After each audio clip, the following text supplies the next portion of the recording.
Vous savez, si j'étais plus jeune, je créerais ma propre entreprise. Mais je suis déjà trop vieille pour essayer de nouvelles choses.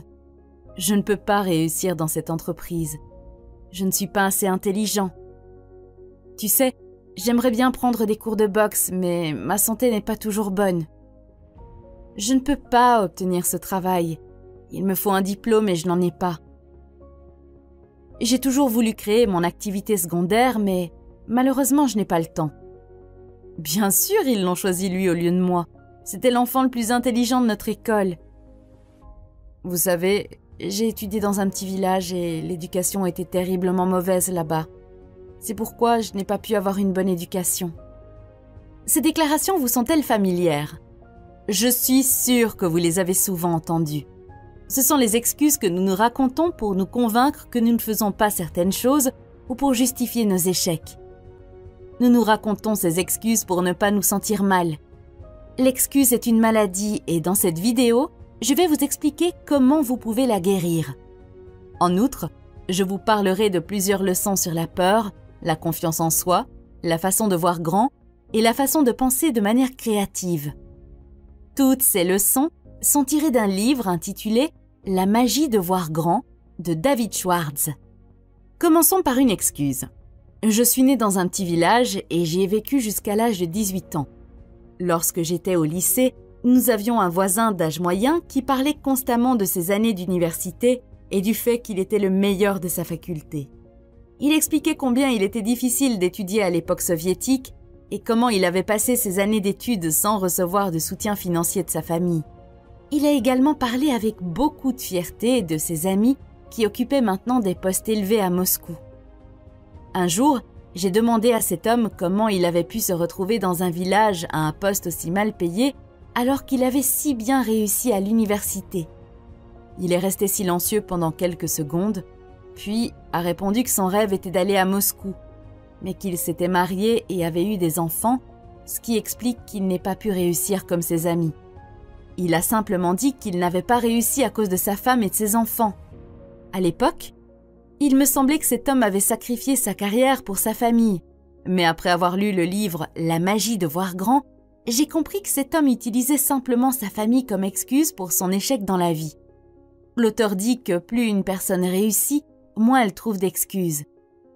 Ce sont toujours les gens qui n'arrivent à rien dans la vie qui ont des excuses pour expliquer pourquoi ils ne peuvent pas, pourquoi ils ne veulent pas et pourquoi ils ne sont pas. Vous obtiendrez peut-être un peu de sympathie de la part de vos amis, mais vous ne serez pas respecté si vous êtes un râleur chronique. Les pensées, positives ou négatives, se renforcent lorsqu'elles sont fertilisées par une répétition constante. Une fois que vous vous êtes convaincu avec une excuse, votre cerveau se ferme et ne cherche même pas d'autres moyens d'atteindre votre objectif. L'une des excuses les plus courantes est de penser que vous n'êtes pas assez intelligent ou que vous n'êtes pas assez éduqué. Celle-ci est très courante. La majorité des personnes qui nous entourent l'ont à des degrés divers. Voici 3 façons de surmonter cette maladie. Premièrement, rappelez-vous toujours que votre attitude est beaucoup plus importante que votre intelligence. L'auteur parle de son ami à qui il manquait un bras, mais qui était un grand joueur de golf. Quand l'auteur lui a demandé comment il faisait pour être si bon au golf malgré l'absence du bras, sa réponse a été « La bonne attitude et un bras battent la mauvaise attitude et 2 bras à chaque fois ». Laissez-moi répéter. La bonne attitude et un bras battent la mauvaise attitude et 2 bras à chaque fois. Imaginez que vous êtes le patron et que 2 comptables travaillent dans votre entreprise. Le premier comptable a de nombreuses années d'expérience et il fait bien son travail. Le second comptable est assez inexpérimenté et est nouveau dans l'entreprise. Le premier comptable ne s'occupe de rien en dehors de son travail. Il fait simplement ce qu'on lui demande de faire et c'est tout. En revanche, le deuxième comptable offre son aide à ses collègues lorsqu'il termine son travail plus tôt. Lorsque quelqu'un de nouveau rejoint l'entreprise, il l'accueille chaleureusement et lui propose son aide. S'il y a quelque chose qu'il peut faire dans le département marketing, il le fait et ne dit pas que ce n'est pas son département. En d'autres termes, il essaie d'aider l'ensemble de l'entreprise à réussir plutôt que de se concentrer uniquement sur la comptabilité. Maintenant, en tant que propriétaire de l'entreprise, si vous deviez promouvoir l'un de ces 2 comptables, Lequel choisiriez-vous? Je suis sûre que vous choisiriez le deuxième comptable parce qu'il a la bonne attitude. Vous voyez, l'expérience et l'intelligence ne sont rien si vous n'avez pas la bonne attitude. J'ai vu l'exemple ci-dessus se produire dans la vie réelle de nombreuses fois. Je suis sûre que si vous regardez l'entreprise dans laquelle vous travaillez, vous le verrez aussi. Croyez-moi, si vous voulez aller de l'avant, il suffit de changer votre attitude pour faire une grande différence. Deuxièmement, savoir comment penser est bien plus important que l'intelligence. La personne qui sait comment utiliser son cerveau et son imagination pour résoudre des problèmes battra toujours la personne qui utilise son cerveau comme un garage pour les faits. Imaginez que vous faites passer un entretien à 2 personnes pour votre propre entreprise. Le premier candidat entre et vous lui demandez s'il sait quelle est la hauteur du bâtiment dans lequel vous êtes assis en ce moment. Le candidat répond « Ah oui, je le sais. J'ai travaillé comme architecte pendant plusieurs années et j'ai mémorisé la hauteur de tous les bâtiments de cette région. Donc, la hauteur de ce bâtiment est de 25 mètres. » Et c'est la bonne réponse. Le candidat vous a donné la réponse précise. Cette personne s'en va et le deuxième candidat entre, vous lui posez la même question. Il vous regarde et dit « Je ne connais pas la réponse ». Puis vous demande de l'excuser pendant quelques minutes. Le candidat court dehors, mesure la longueur de sa propre ombre sur le sol, puis mesure l'ombre du bâtiment. En comparant le rapport entre ces 2 ombres, il trouve un nombre, retourne à l'intérieur et dit que la hauteur de ce bâtiment est d'environ 23 mètres. Ma question pour vous est, qui allez-vous engager? Je ne vous connais pas, mais j'engage le deuxième candidat, même si sa réponse n'est pas précise. Même s'il vous a donné une mauvaise réponse, je l'engage, parce qu'il sait comment raisonner.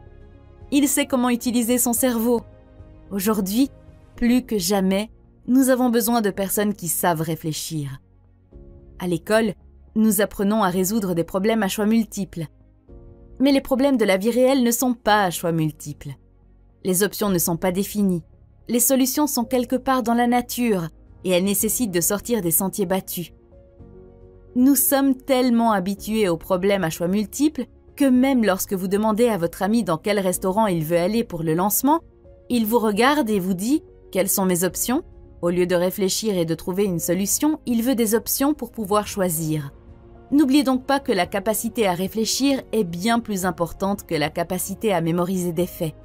Vous n'aurez peut-être pas un score parfait à l'examen, mais je suis sûre que vous aurez une façon unique de penser. Enfin, troisièmement, ne sous-estimez jamais votre propre intelligence et ne surestimez jamais l'intelligence des autres. Ne vous sous-estimez pas. Concentrez-vous sur vos atouts. Une autre excuse courante concerne l'âge. Où que l'on soit dans la vie, il arrive un moment où l'on doit souffrir d'une excuse liée à l'âge ou entendre quelqu'un s'en plaindre. Cette excuse a fermé la porte de réelles opportunités à des milliers de personnes. Ils pensent qu'ils sont trop vieux ou trop jeunes, alors ils ne prennent même pas la peine d'essayer. Par exemple, disons que vous avez 40 ans et que vous voulez créer votre propre entreprise. Mais vous pensez que vous êtes trop vieux pour cela et pour cette raison, vous ne voulez pas essayer. Avant que vous n'abandonniez complètement, permettez-moi de vous poser quelques questions. Si je vous demande quel est l'âge moyen auquel nous commençons à être productifs dans la vie, vous répondrez probablement que c'est l'âge de 20 ans, n'est-ce pas? Vous conviendrez que c'est l'âge auquel la plupart d'entre nous commencent à travailler et à produire quelque chose. Ok, laissez-moi vous poser une autre question. Quel est l'âge moyen auquel la vie productive d'une personne se termine? Vous répondrez probablement que c'est à 70 ans. Il y a beaucoup de gens qui sont productifs même après 70 ans, mais convenons que c'est à 70 ans. Sur la base de vos réponses, nous pouvons dire qu'au total, vous avez 50 ans pour être productif. 70 moins 20 égale 50. Maintenant, si vous avez 40 ans, cela signifie que vous n'avez passé que 20 ans et qu'il vous reste encore 30 ans à être productif. Vous n'avez même pas atteint la moitié de votre âge productif et vous me dites que vous êtes trop vieux pour essayer de nouvelles choses? Vous ne me faites peut-être pas confiance, mais j'espère que vous avez encore confiance dans les mathématiques. Partie 2. Comment voir grand? La plupart des gens n'arrivent même pas à voir les choses en grand. Ils ne se permettent même pas de rêvasser à l'idée d'avoir des millions de dollars sur leur compte. Ne vous méprenez pas, je ne dis pas que si vous voyez grand, tout ira bien. Pas du tout. Voir grand n'est que le début. Après avoir vu grand, il faut travailler dur, faire des choses que les autres ne font pas, échouer plusieurs fois et se relever, lire beaucoup, travailler intelligemment. Il y a des centaines d'étapes que vous devez franchir après avoir pensé grand. Voir grand n'est que la première étape, et si vous ne pouvez même pas la franchir, je crains qu'il n'y ait aucun espoir pour vous. Lorsque j'étais à l'université, la plupart des objectifs de mes camarades de groupe étaient d'obtenir leur diplôme et de travailler pour une bonne entreprise ou une banque. De l'autre côté, il n'y en avait que quelques-uns qui ne voulaient pas travailler pour une bonne entreprise, mais qui voulaient créer une bonne entreprise. Bien des années plus tard, lorsque je regarde en arrière, je constate que les deux groupes sont sur la bonne voie pour atteindre leurs objectifs. Si votre objectif est d'obtenir votre diplôme et de travailler pour une bonne entreprise, vous fixez la ligne d'arrivée trop près. C'est comme si vous disiez « Je veux aller à la salle de sport tous les jours pour pouvoir faire 20 pompes ». Lorsqu'il s'agit de réussite, les gens ne se mesurent pas en kilos, en diplôme ou en milieu familial. Ils se mesurent à la taille de leurs pensées. La plus grande faiblesse humaine est l'autodépréciation et le fait de s'attribuer un prix très bas. Si votre ami Tom a pour objectif de gagner $1 million, mais que vous pensez que c'est impossible, pourquoi vous accepterait-il comme partenaire pour sa nouvelle idée d'entreprise? Si vous pensez que vous ne méritez pas cette belle fille, pourquoi penserait-il que vous la méritez? Si vous avez 20 ans et que vous postulez pour travailler dans mon entreprise et que mon objectif est de vous embaucher et de vous faire progresser pour que vous puissiez diriger l'une des branches de l'entreprise à l'avenir, mais que pendant l'entretien, les seules questions que vous posez concernent le bureau à domicile, les chèques repas, les jours de vacances et le plan de retraite, alors pourquoi diable devrais-je vous embaucher? Un dernier conseil sur la nécessité de voir grand lorsqu'il s'agit de disputes et de problèmes quotidiens. Si vous voulez éviter 90% des disputes avec votre partenaire ou au travail, posez-vous simplement cette question à chaque fois qu'une dispute survient. S'agit-il d'un sujet sur lequel une personne importante comme moi se disputerait et passerait son temps à le faire? Vous éviterez bientôt de nombreuses disputes inutiles et gardez à l'esprit que vous ne gagnez rien à vous disputer. Partie 3. Comment gérer la peur? Je suis sûre que vous avez déjà été dans une situation où vous aviez peur de quelque chose ou de quelqu'un. Peut-être aviez-vous peur d'échouer à l'examen et de vous sentir honteux, de perdre votre emploi, ou vous aviez peur de parler à votre patron. Et lorsque vous avez partagé vos craintes avec votre ami, il vous a simplement regardé et a dit « Viens, allons déjeuner, tu exagères, c'est juste dans ta tête. » Nos amis et nos parents s'attendent à ce que nous nous sentions mieux lorsqu'ils disent « c'est juste dans ta tête » ou « c'est juste dans ton imagination ». Mais la réalité est que la peur est réelle et c'est une force puissante. De plus, bien sûr, la peur est dans mon esprit, elle n'est pas censée être dans mon pied. Ne vous attendez donc pas à ce que je me calme en disant que c'est juste dans ma tête. La peur et le manque de confiance en soi sont réels, et ils sont l'ennemi numéro 1 du succès. La peur, quelle que soit sa taille, est une forme de maladie psychologique. Et vous savez quel est le remède? L'action. Avez-vous déjà vu une personne qui se tient à côté d'une piscine mais qui a peur de sauter? Elle reste là, sans rien faire. Mais soudain, quelqu'un la pousse et en quelques secondes, la peur disparaît et elle est dans l'eau. L'action guérit la peur. Laissez-moi vous raconter une histoire tirée du livre pour mieux comprendre. L'auteur raconte qu'un jour, un directeur des ventes lui a demandé de l'aide et lui a expliqué qu'il avait très peur de perdre son emploi prochainement. Il lui a dit que les ventes avaient récemment été très faibles dans son service et qu'à cause de cela, il y avait de grandes chances qu'il soit licencié. Après avoir écouté l'histoire du manager, l'auteur lui a demandé quelles étaient ses actions pour résoudre la situation. Un peu confus, le manager a demandé ce qu'il voulait dire. L'auteur a répondu en disant « Oui, je comprends que vous ayez peur, je comprends que vous êtes anxieux. Mais quelles actions entreprenez-vous pour éviter de perdre votre emploi ou pour réduire son impact négatif ?» Le manager n'avait pas de plan d'action. L'auteur lui a donc recommandé de prendre immédiatement 2 mesures. Premièrement, écrire les moyens possibles d'augmenter les ventes et les mettre en œuvre immédiatement. Deuxièmement, juste au cas où, chercher d'autres emplois dans d'autres entreprises. Après plusieurs semaines, le directeur l'a appelé et lui a dit qu'après la réunion, il avait pris plusieurs mesures et que les ventes s'étaient beaucoup améliorées. De plus, Il a reçu 2 offres d'entreprises différentes, mais il va les refuser parce que les choses vont bien dans son entreprise actuelle. Comme vous le voyez, lorsque nous avons peur, nous oublions qu'il y a des actions que nous pouvons prendre.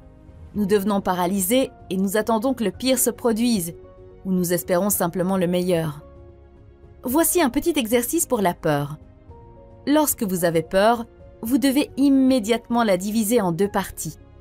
Dans la partie gauche, écrivez ce dont vous avez peur, et dans la partie droite, écrivez les actions que vous pouvez entreprendre pour éliminer ou réduire cette peur. La raison pour laquelle j'ai dit que vous devez le faire immédiatement est que plus vous donnez du temps, plus la peur grandit. Donner plus de temps à la peur, c'est comme donner de l'engrais à une mauvaise herbe. Par exemple, un jour, j'ai dû envoyer un email important à tout mon département, mais j'avais peur des réactions. J'ai donc décidé de prendre un peu plus de temps pour réfléchir.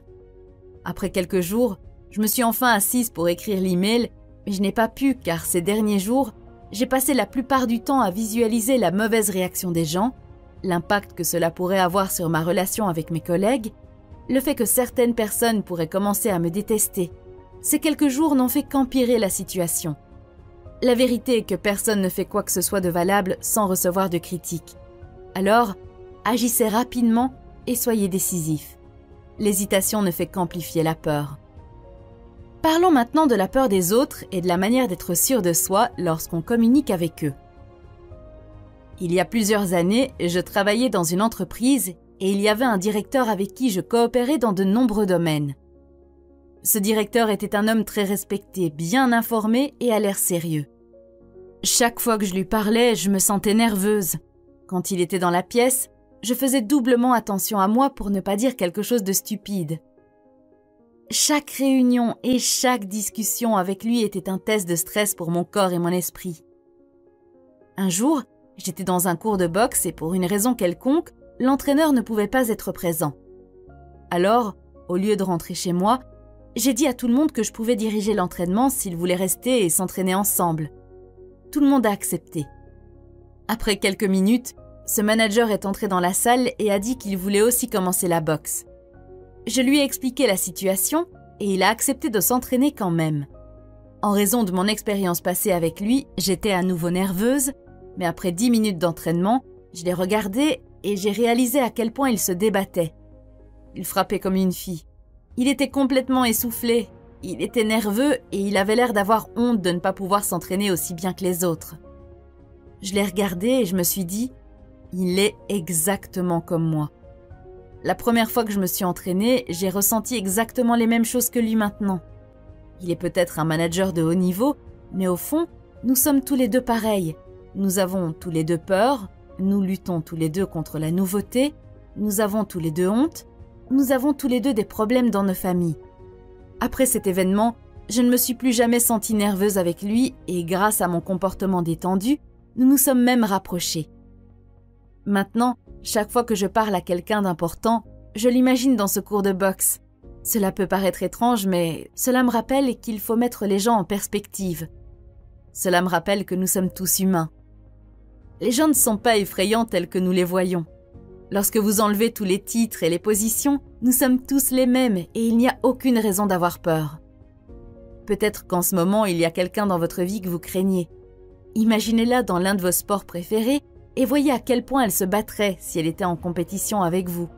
Cette approche peut vous aider à mettre les gens en perspective. Ce conseil peut sembler étrange, mais il fonctionne très bien avec moi. Il pourrait aussi fonctionner avec vous. Partie 4. Comment être plus confiant? Disons qu'une des grandes entreprises m'approche et m'offre beaucoup d'argent pour promouvoir son produit sur cette chaîne. Je regarde leur produit et je vois qu'il est très bien mais qu'il y a un défaut. D'abord, j'hésite à le promouvoir mais ensuite je me dis « Allez, tu ne peux pas laisser autant d'argent sur la table et en plus, tes téléspectateurs ne découvriront pas le défaut si tu ne le mentionnes pas. » Alors, j'en fais la promotion. Vous savez ce qui va se passer après ça? Ma confiance va s'effondrer et je vais vivre dans la peur. Mon esprit se demandera constamment « Ont-ils découvert que je leur ai menti? Est-ce que je vais me faire prendre ?» J'aurai peur de regarder les commentaires. Chaque fois que quelqu'un me posera des questions sur la chaîne, je ne pourrai jamais parler en toute confiance avec cette personne. Agir correctement est un facteur de confiance et agir mal est un facteur de destruction de la confiance. Je ne suis pas ici pour vous faire un discours religieux sur l'importance d'agir correctement. Je l'envisage simplement du point de vue pratique.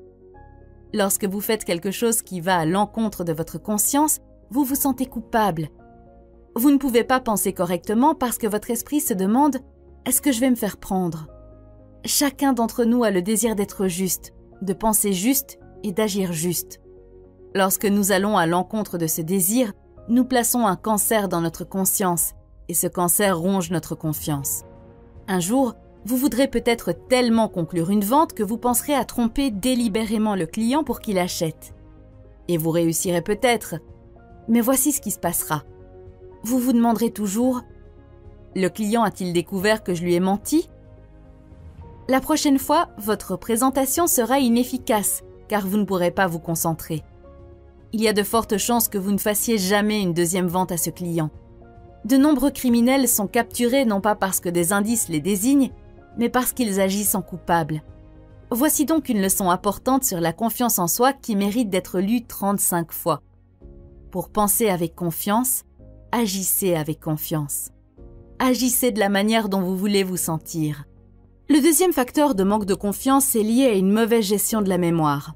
Votre cerveau ressemble beaucoup à une banque. Chaque jour, vous faites des dépôts de pensée dans votre banque de l'esprit. Ces dépôts de pensée se développent et deviennent votre mémoire. Lorsque vous êtes confronté à un problème et que vous commencez à réfléchir, vous demandez en fait à votre banque de mémoire « Qu'est-ce que je sais déjà sur ce problème ?» Votre banque de mémoire répond automatiquement et vous fournit toutes les informations relatives à cette situation que vous avez déposées à des occasions précédentes. Votre banque de mémoire est extrêmement fiable. Il arrive un moment où vous échouez à quelque chose et vous dites « Bonjour, monsieur le banquier de la mémoire. Pourriez-vous me rapporter certains de mes dépôts montrant que j'ai échoué ?» Et votre banquier vous répondra « Oui, madame. » Vous vous souvenez que votre professeur de 6e vous a dit que vous seriez un échec dans la vie. Vous rappelez-vous comment vous avez perdu votre emploi? Vous souvenez-vous que votre petit ami vous a quitté parce qu'il pensait que vous étiez une ratée? Vous rappelez-vous comment vous avez échoué à l'examen et n'avez pas pu obtenir votre diplôme? L'auteur conseille 2 choses.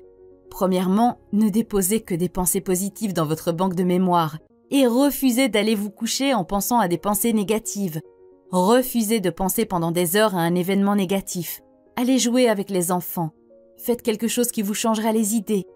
Deuxièmement, ne retirez pas les pensées positives de votre banque de mémoire.